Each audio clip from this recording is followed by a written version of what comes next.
Hello, welcome to the United Auto Workers Watch. Today's episode focuses on evidence of internal dissension within the auto workers with regard to its top leadership, efforts to invoke Article 30 to charge the international president of the union with misconduct that will result in a trial of union members, and also some information on the finances, since criticism of the finances has been part of this internal dissension.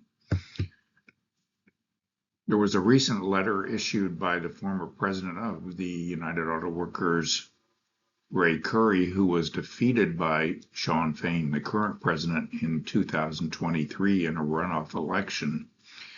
And Curry, in that letter to other retired union officials, said that Fain's and his executive group's leadership style is based on fear, intimidation, and retaliation. He also said that the union is spending out of control and infighting within the caucus members of the Fain group on the internal executive board is beyond belief. Curry also said that the Detroit 3 contracts left a lot of money on the table and that there have been problems associated with the effective implementation of those contracts. And he said that the members of the Ruther caucus or the administration caucus should consider what to do about this in a special Zoom meeting with the elections for the president coming up in 2026. They're invoking a group of local unions, Article 30. Four unions, local unions, have effectively voted to bring these charges against International President Fain, and they require that a written affidavit signed by the local union member and endorsed by a majority vote of the members in good standing of that local union attending a special meeting vote by majority to charge the president with misconduct and to set up a trial committee to conduct an investigation and render a judgment. It requires 6 local unions to approve such charges before the Secretary Treasurer of the union would request that the International Executive Board hold a special meeting within 10 days to consider a trial of the international president. A trial committee would be set up by the International Executive Board at this meeting based on the draw of 50 names of members who were selected as delegates to the previous International Union Convention.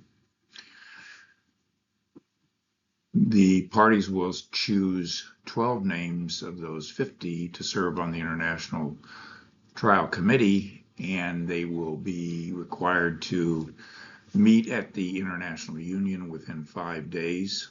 The trial committee will set up its own procedures and gather evidence and arguments in hearings and can find the accused, in this case the international president Shawn Fain, guilty by a 2/3 vote. Another 2/3 vote majority is required to suspend or remove or expel the accused. Other remedies that are less severe in nature require only a majority vote. But again, in order for this trial committee to be invoked, you have to have 6 local unions. Only 4 so far have filed such charges.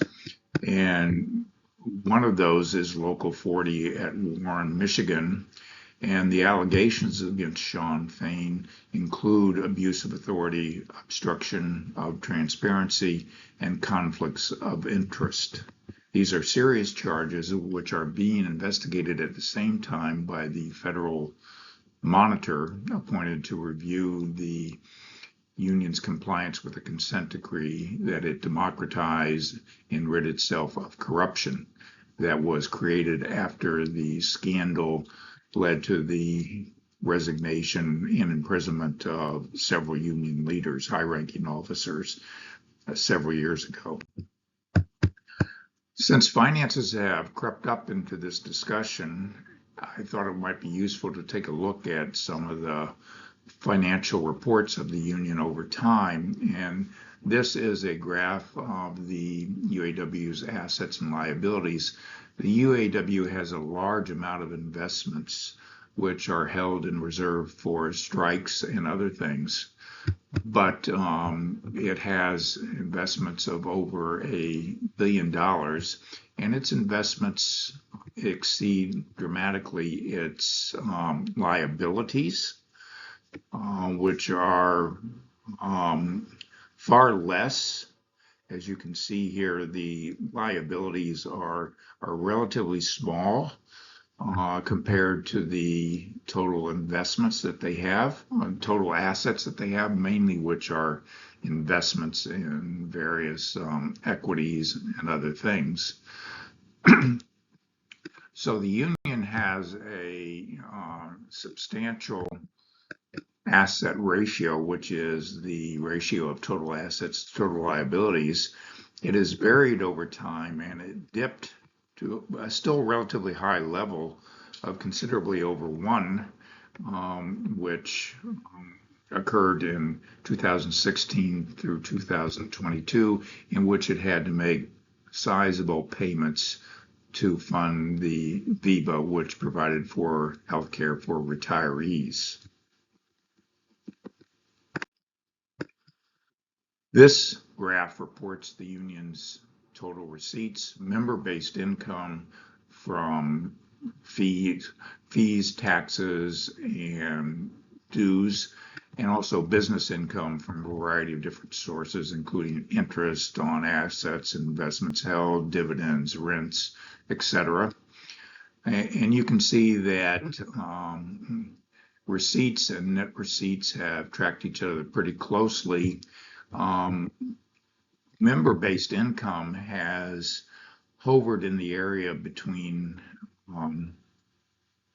close to $100 million to slightly over $200 million between the year 2000 and the year 2024. Business income has fluctuated more dramatically, and it was increased substantially during 2023, in which the union drew down a lot on its investment income to provide for strike benefits for its rank and file. The compensation budget, which includes expenditures for salaries of officers and employees of the International Union and their benefits, as well as just the pay. You can see the graph here, which shows this in comparison to net expenditures over time. And the compensation budget has increased at certain times significantly, and that's due to bumps in the payments that were made to provide for benefits. If you just look at straight pay, which is just the salaries paid to officers and employees over time, you can see this has been in the neighborhood of $50 to $70 million a year at the international level. It's increased, I think, about 15% between 2023 and 2024. The operating budget includes expenditures on a variety of different things, which were only broken down and itemized in the financial disclosure reports filed by the union after 2005. And you can see the trends here, and also the increases in strike benefits that occurred during 2023, in which you had the famous stand-up strikes conducted by the UAW. And you can see the comparison here between their member-based income and their compensation budget to look at the extent to which their dues-based income can really cover their compensation budget. I hope you've enjoyed this presentation. Stay tuned for more episodes, and I'll be following these developments in more detail in the days ahead. Thank you and have a good day.